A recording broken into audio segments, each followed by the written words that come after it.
اهلا وسهلا بيكم في وصفه جديده. انا هند فهمي. النهارده هنعمل مع بعض الاكله اللي كلنا بنحبها، الاكله الشعبيه اللي كل المصريين وغير المصريين حتى اللي بيجربوها بتعجبهم قوي، هي الكشري. هنعمله طبعا بطريقه سهله وبسيطه وفي حله واحده. نبدا مع بعض على طول. هجيب بصلايه كبيره وهقطعها قطع صغيره خالص، بحيث ان هي لما تيجي تتحمر معايا تبقى سهله.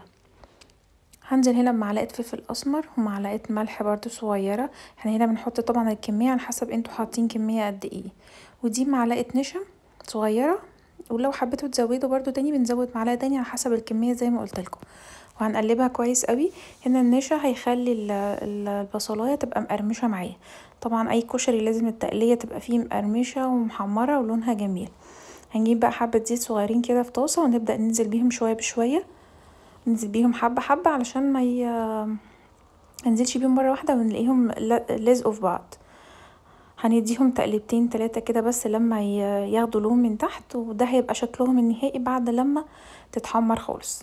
هي طبعا لازم تبقى اللون ده، يعني هي دي كده مش محروقه. هو اللي بياكل الورد او التقليه عامه بتاعه الكشري عارف ان ده بيبقى لونها بطعمها بيبقى تحفه قوي قوي قوي. بنصفيها طبعا كده في مصفى ونطلعها ونحطها على مثلا طبق فيه مناديل، بحيث لو فيها اي زيوت او اي حاجه تنزل منها. هنعمل الصلصه بقى. هنجيب حله وهننزل فيها بقطعه زبده كبيره او معلقه زبده، طبعا برضو على حسب الكميه اللي انتوا هتعملوها. انا دي يعني يا دوب حله كده تكفي مثلا 5 افراد. هنزل بقى بمعلقه توم صغيره مع الزبده كده اشوحهم هما الاتنين مع بعض. انا مش عايزه التومه تتحرق، انا عايزه تشويحه بس كده. وهنزل عليها بكوبايه صلصه كبيره. دي طماطم انا فرماها وكنت عامله معاها قرن فلفل حراق. طبعا ده اختياري، اللي بيحب الفلفل الحراق يحطه، لو مش حابين ما تحطوش.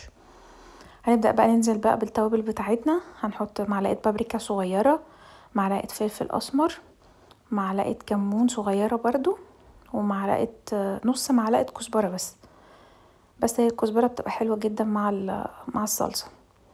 وهننزل طبعا بمعلقه صغيره ملح. وزي ما قلت لكم الكميه اللي بنحطها هنا بتبقى على حسب الكميه اللي انتوا عاملينها.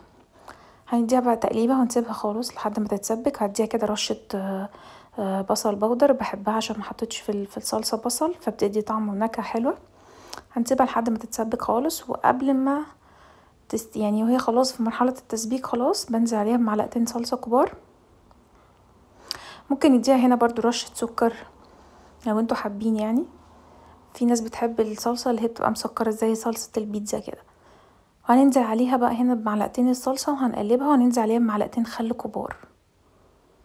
طبعا صلصه الكشري لازم يبقى فيها خل وفيها توم والكلام ده كله. هنبدا بقى نجيب الحله اللي هنعمل فيها الكشري، هنحط فيها كل حاجه. هننزل بمعلقه زبده كبيره وشويه زيت من الزيت اللي احنا حمرنا فيه البصل. ده بيدي طعم حلو جدا جدا جدا للرز بقى والمكرونه. كل ده بيتحط على بعضه. انا هنا حله واحده وهنزل فيها كل حاجه. هقلب بس الزبده كده تقليبه سريعه كده مع الزيت، وبعد كده هبدا انزل بالشعريه. وهدي الشعريه بتاعتي لحد ما اقلب كويس قوي لحد ما تحمر معايا الشعريه. وبعد ما تحمر ابدا انزل بالرز. طبعا الرز تبقي غسلاه عندك ومصفياه وتنزليه. كوبايه رز برضو. انا الكميه دي اللي انا بقول لكم عليها دي زي ما قلت لكم كده تكفي 5 افراد، يعني كل فرد طبق كويس. نزلنا هنا بكوبايه الرز، هنقلبها كويس قوي. لازم افضل اقلبها كويس لحد ما كل حته في الرز تتشرب من الزبده والزيت اللي احنا حطيناه، تبقى متغلفه بحيث ان هي تستوي كلها سوا واحد، وفي نفس الوقت الرز يبقى مفلفل معانا. نبدا بقى ننزل بكوبايه مكرونه صغيره، وننزل بكوبايه مكرونه سباكيتي. هنقلب كده بس تقليبه خفيفه. وانا هنا كنت سلقه العدس الاسمر او بجبه، كنت سلقاه ومجهزاه ومصفياه على ان انا احطه. هنقلب بقى تقليبه كويسه قوي كده على الهادي بس عشان الحاجات دي تتغلف مع بعضها. ونكون مسخنين بقى ميه عندنا. لازم الميه تغطي المكونات بتاعتنا من فوق كلها، يعني يدوب بس تغطيها حاجه بسيطه كده خالص، مش عايزاها تبقى مغطيها كتير. وهننزل بقى بالتوابل بتاعتنا، ملح وفلفل وكزبره وكمون كلهم على بعض اهوت. وهنقلب كل دوت برضو مع بعضه تقليبه خفيفه، وهنسيبهم على نار عاليه وهنغطيها ونسيبهم يغلوا. اول ما يغلوا معانا نبدا نهدي النار عليهم خالص. وده كان الشكل النهائي بعد ما عملناه اهو.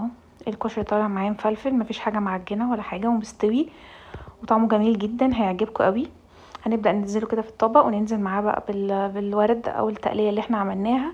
وده حمص برضو انا كنت سلقاه وبشيله عندي، يعني ممكن نسلق اي كميه منه ونشيله، هيبقى جاهز معانا في اي وقت. وننزل بقى بالصلصه عليها. طبعا اللي بيحب السبايسي يبقى عنده سبايسي، اللي بيحب الخل بقى مع التوم يجهزها. انا هنا ما كنتش هعملها بصراحه. استناكم ان شاء الله في وصفه جديده، والف هنا. متنسوش اللايك والسبسكرايب.